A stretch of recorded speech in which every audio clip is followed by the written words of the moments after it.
السلام عليكم ورحمة الله وبركاته. أهلا وسهلا بكم ناس الكل. إن شاء الله عامكم مبروك وإن شاء الله سنين دايما علينا بالخير والسعادة يا رب. اليوم مناسبة راس العام جديد باش نعملو كيك جاتو في الدار. دونك أنا هوني بديت نحط في المقادير.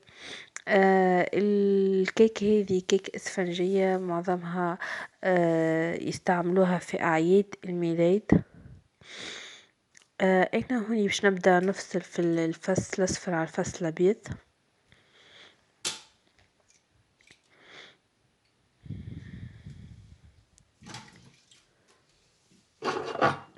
بالنسبة للمقادير نشوفوها خطوة بخطوة مع بعضنا في الفيديو. هوني خذيت أداة باش نفصل بها الفص الأبيض على الأصفر خط العظمة تكسرت لي.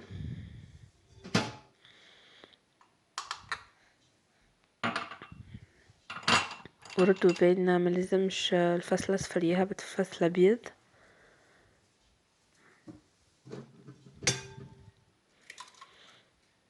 هوني نكمل بقية عظمتي.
أنا تو باش نستعمل السكر الأسمر، مش الأبيض، الأسمر صحي وخير من الأبيض.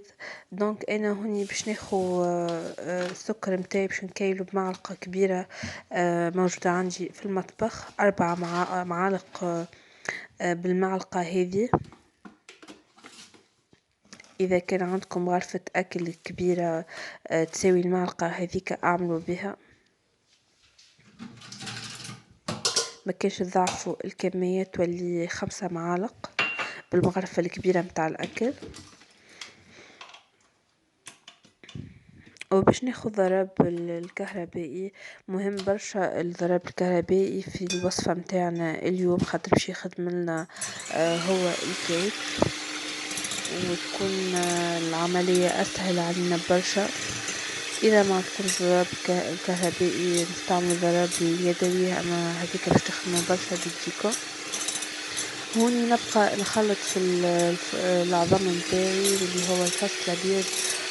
حطيت تولي كشكوشة كبيرة، حطيت في عقاد شوية، من بعد كده نبدأ نضيف في السكر، وانا ما زلت نضرب بالضرب الكهربائي.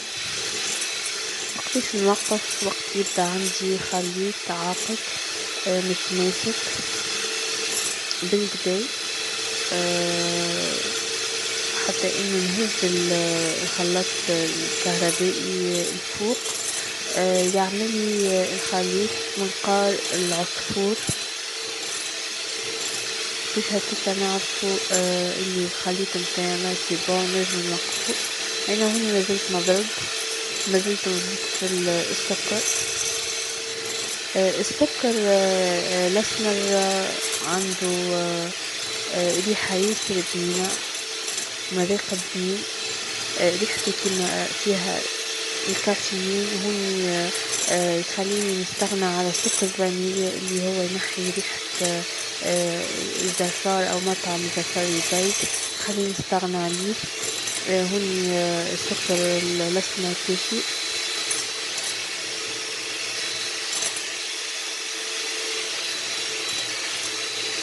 وفي كل ذلك انه هو صحي واحسن من السكر الابيض.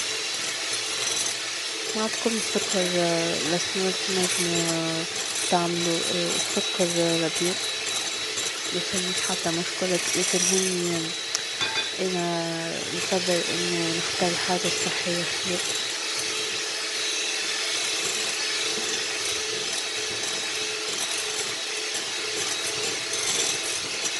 باش نكمل نخلط الخليط متاعي، حطيت نفس النتيجة اللي قلنا عليها. هنا الخليط بتاعي عقاد كما نلاحظوا.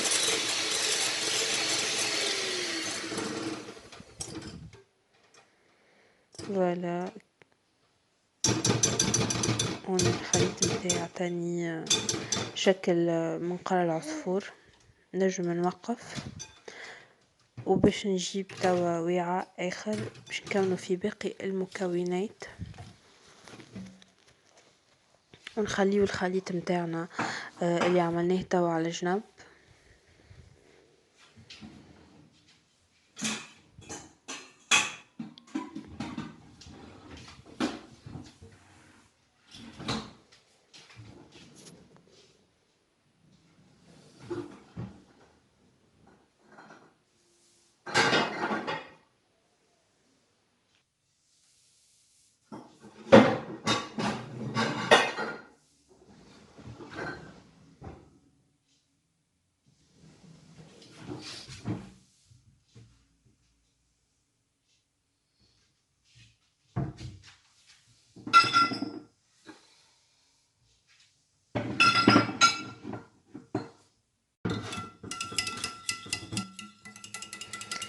انا هوني للاسف انقطع لي الفيديو، ما صورليش بقية العملية. دونك انا هوني حطيت الاصفر متاع العظم الاصفر متاعي اللي نحيته من الفص اللي فصلته على الفص الابيض، وحطيت فيه نصف كيس زيت بالكيس متاع القهوة، نصف كيس زيت نباتي. وتوا باش نحط 100 غرام فارينة، نصف شكارة بودرة حلويات، و150 غرام كاكاو مر. وباش نضربهم بضرب الكهربائي كما قاعدين نلاحظوا. بالكدا خلطتهم وتحصلت على الخليط هذا.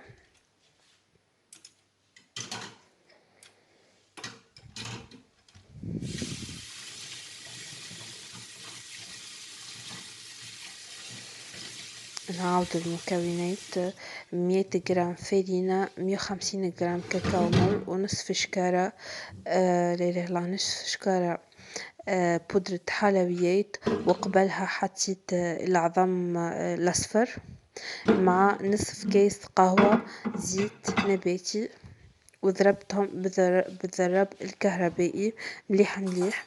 طيب باش نبدا نضيف الخليط الأول في الخليط الثاني بالطريقة هذه. نتبع الطريقة على خاطر لازم نخلطوه على شيرة واحدة باش الهواء ما يدخلش في الخليط متاعنا.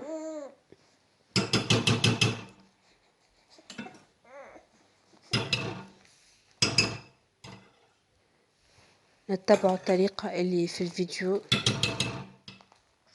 باش تنجح معنا العملية. كما قاعدين نلاحظوا على جهة واحدة، والطريقة هذه ندخلوا بشوية بشوية الخليط الأول في الخليط الثاني.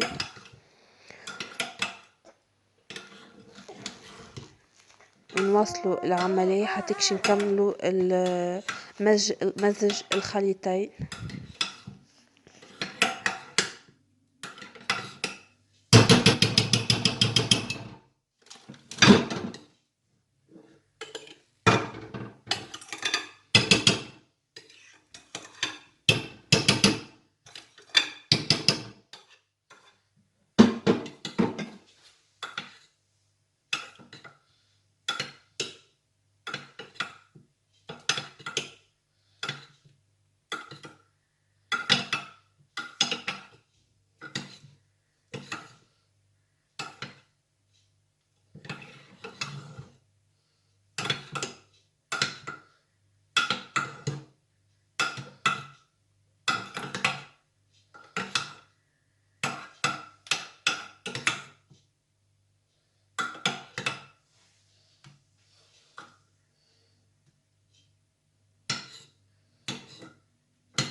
هوني انا جبت الطبق متاعي، حطيت فيه بابي كويسون، حطيته بالمستوي، مهم برشا نحطوه بالمستوي باش الكيك متاعنا تجي مستوية.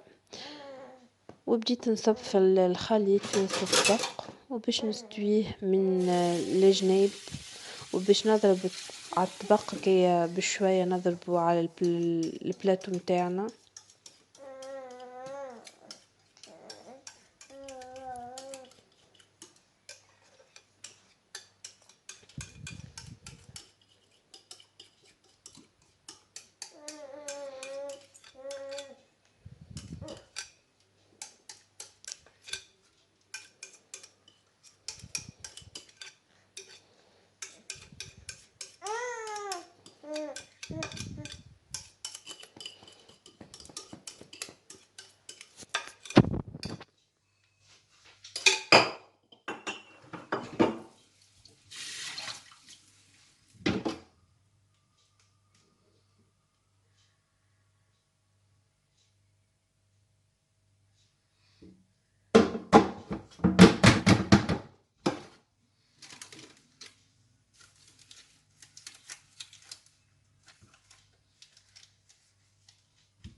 أنا هوني خرجت الكيك متاعي من بعد ما حطيتها على درجة 180 درجة، خليتها تبرد.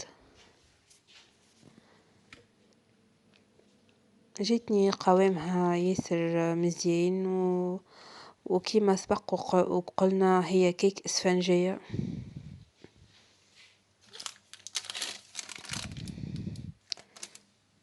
وبطريقة ناجحة. من بعد نجم نحي الجنيب ونستويهم. بالنسبة للنقبة اللي في الوسط جيت باش نشوفها طابت ولا، دونك عملت لي نقبة ديك ما فماش حتى مشكل.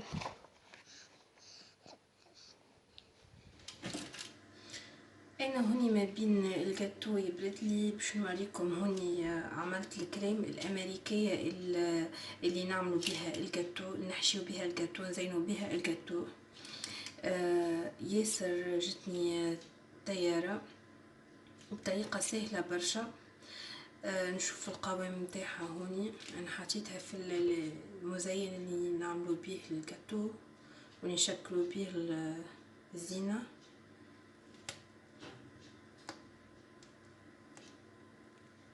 فوالا قوامها رائع.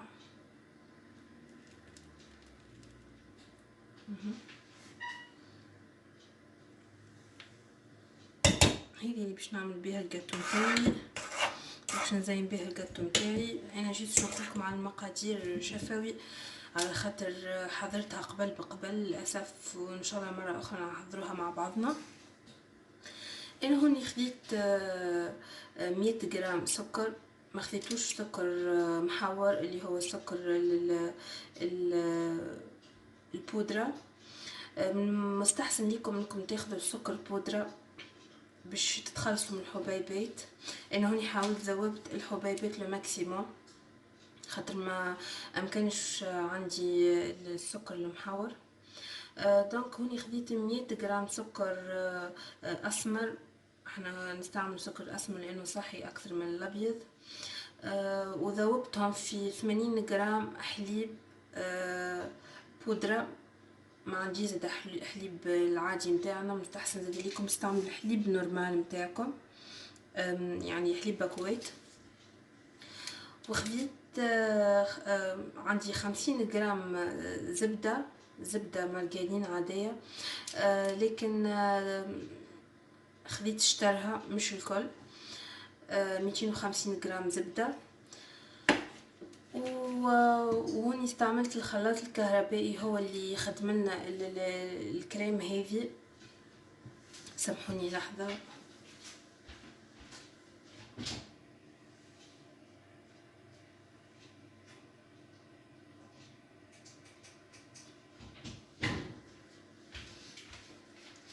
الخلاط الكهربائي هو اللي باش يخدم لنا الكريم هذه، هو الحاجة الأساسية. دونك هوني ذوبت 100 جرام سكر، سكر حبيبات في 80 جرام، في 80 مليلتر حليب بودر. كما قلت لكم تستعملوا انتم السكر المحور البودر، وتستعملوا الحليب النورمال. ذوبتهم لماكسيموم، خلطتهم بالكدا خلطتوهم باش نتحصلوا على خليط يعني يكون سائل، ويكون السكر ذاب بالكدا، سواء سكر حبيبات والا سكر بودر. بالنسبه لسكر حبيبات باش يبقى عنا شويه حبيبات سكر، لكن ذوبته لماكسيموم. نخليوهم على جنب، وناخذوا الزبده متاعنا نضربوها بالخلاط الكهربائي بالكدا حتى تولي بيضه، وتعمل لنا يعني شكل كيما نقولوا المنقار العصفور. ومن بعد نبداو نضيفوا الحليب والسكر اللي خلطناه مع بعضنا، واحنا مازلنا نضربوا بالخلاط الكهربائي. نخلطوا بشوي حتى تشوفوا الكميه الحليب والسكر. وقتاش نقصوا على الخليط متاعنا؟ وقت اللي يولي القوام متاعو متماسك بالكدا كيما هكا. انا هكا هذا خرجته من الفريجيدير معناها، اما القوام عطاني قوام متماسك بالكدا، حتى انك تهز الخلاط الكهربائي هكا يعملك المنقار متاع العصفور باش نجم نتحصلوا على الخليط كيما هكا. انا هوني ما استعملتش لا شوكولا ولا حتى شيء، انا عندي كاكاو مر، حطيت مغرفتين بالمغرفه متاع الاكل، عطاني اللون هذا شوكولا، وبنين بنين بنين بنين برشا. يعني ممكن تستعملوه اللي توفر عندكم، سواء شوكولا يعني ما نذوبوهاش. اول حاجه ما لازمهاش تكون سخونه، لازم تكون يعني القوام تاعها باهي باش هكاكا الزبده نتاعنا ما تسيلش. كيف نرجعوا سامحوني الحليب كي باش نذوبوه في السكر لازم يكون دافي شويه، لكن خليوه يبرد شويه، مازموش يكون بارد ومازموش يكون سخون. كي باش نجيو نخلطوه مع الزبده لازم يكون في حراره المطبخ سافا باش ما يذوبلناش الزبده. نرجعوا توا للتزيين. انتم حرين تنجموا تستعملوا كولير، اي كولير باش تغيروا لون الزبده. تنجموا تستعملوا كيما استعملت انا الكاكاو المر، تنجموا تستعملوا شوكولا، اما كيما قلت لكم لازمش تكون بارده برشا، لازمش تكون سخونه برشا، لازم تكون الحراره طبيعيه باش الزبده ما يتهلكش قوام الزبده. هوني انا مش نخليه على جنب. هذه الكميه انا الجاتو نتاعي الكيكه نتاعي مش برشا، دونك هذا اللي باش نعملوا حشو للكيك، وهذا اللي باش نزين بيه. حطيته في الساشي نتاعنا هذه اللي تزين نزينوا بها الكيك. دونك انا هوني باش نخليهم رجعهم للكونجيلاتور، جيت جبتهم باش نوريكم نقولكم شوفوا على طريقه الاستعمال باش نرجعهم للفريجيدير. من بعد نزين بهم الكيك نتاعي. نرجع لكم بعد مدة قصيرة. خليكم معنا.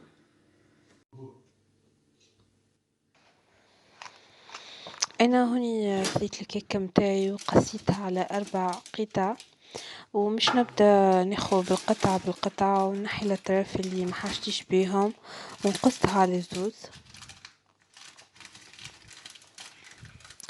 هوني مش ما فماش حتى مشكل كان يعني تلقشت لكم الجاتو والا كي تجيو تقسموها على زوز يعني الطبقة يعني تعمل لكم تتلقش والا ما تجيش مساوية للطبقة اللي فوقها، فمش حتى مشكل نجم نحطوها في وسط الجاتو مع السيرام، كل شيء مش ينمزج مع بعضه. دونك ما تتقلقوش كيما مش تلاحظوا معايا عندي اول كعبة ما جتنيش قد لقشت لي اما فماش حتى مشكل كيما باش نشوفوا مع بعضنا الجاتو في اخر الفيديو لاباس عليه وسافا، يعني ما فماش حتى مشكلة، ما تقلقش وما تقلقوش منها وتكملوا تواصلوا العملية متاعكم.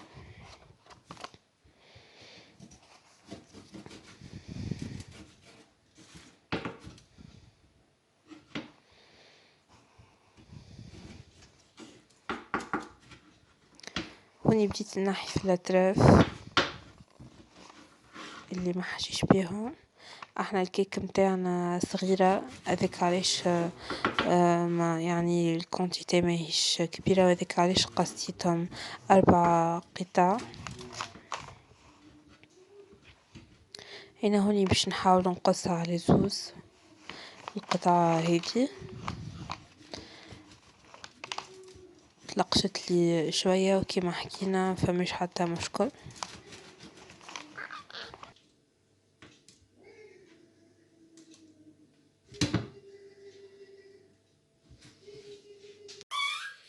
هذه هي خبزة الجاتو متاعنا، عملتها صغيرة.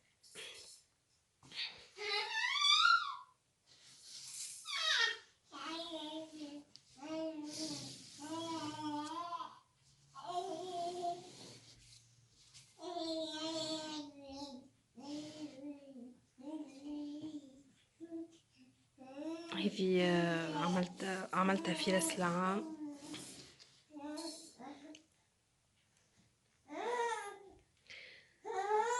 ان شاء الله تكون عجبتكم وان شاء الله تجربوها تنجح معاكم.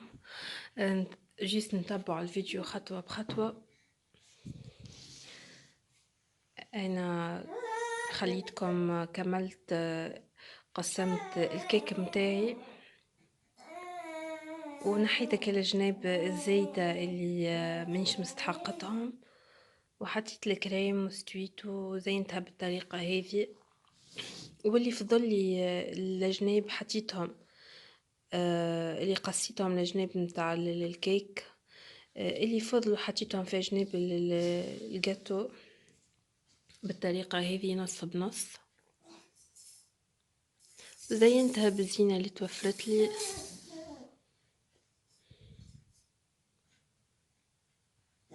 ما تفرقش برشا على عيد ميلاد راجلي اللي هو قبل راس العام بنهارين عملتها، للأسف ما عملتهاش معاكم، الوقت قصرني ما كفانيش، اما كنت حتى في بالي باش نعاودها في راس العام وعاودتها لكم.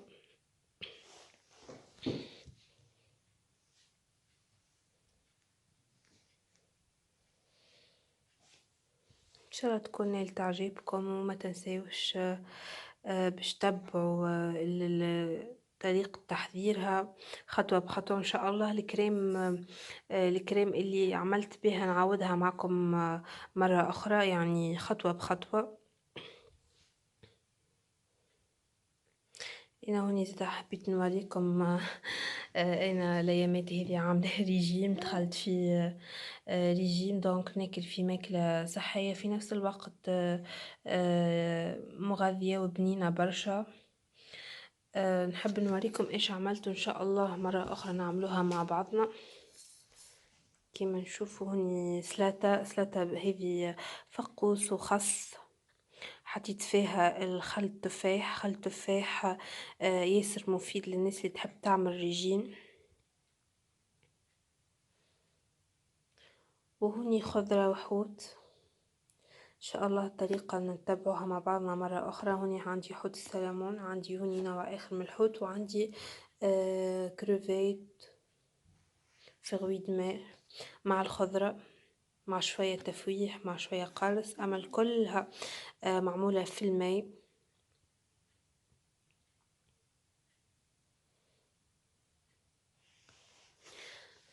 هوني عندي هذا كيس ماء دافي، حطيت فيه الليمون كما نشوفوا، نشربه من بعد ما نتعشى. هذا هو عشايا، وهذا هو العشاء المناسب للناس اللي تعمل تتبع في حمية، تعمل في الرجيم. دونك ان شاء الله نتبعوا مع بعضنا برشا وصفات للناس اللي تحب تعمل رجيم، في نفس الوقت صحية، في نفس الوقت بنينة، في نفس الوقت خاصة بالناس اللي تتبع حمية. ان شاء الله في فيديو لاحق نشوفوا مع بعضنا الانواع الاطباق هذه. نرجعوا للجاتو نتاعنا. بالنسبة لي أنا عملته ناقص سكر، ناقص سكر، وجاي تيارة بنين على خاطر الكاكاو المر يحلى الكيك برشا. اون بلوس كو صح، حتى السكر استعملته هو السكر الاسمر، صحي بالكدا خير من الابيض. وديجا مانيش باش ناكل منو، جيست صباح شوية كاهو، جيست عملناها على اللمة ومناسبة يعني العام الجديد سيتو. هذا هو فيديو اليوم، ان شاء الله يكون عجبكم. ما تنساش باش تشتركوا في القناة، باش تدعموا القناة محتاجة برشا لدعمكم. ونعاود نذكركم باش تضغطوا على الجرس باش تفعلوا الاشتراك متاعكم. وميرسي وشكرا للناس الكل. والسلام عليكم ان شاء الله، والسلام عليكم ورحمه الله وبركاته. وان شاء الله يا ربي عام مبارك علينا الناس الكل، وان شاء الله يعود علينا بالفرحه وبالسعاده وبالهناء. والسلام عليكم ورحمه الله وبركاته.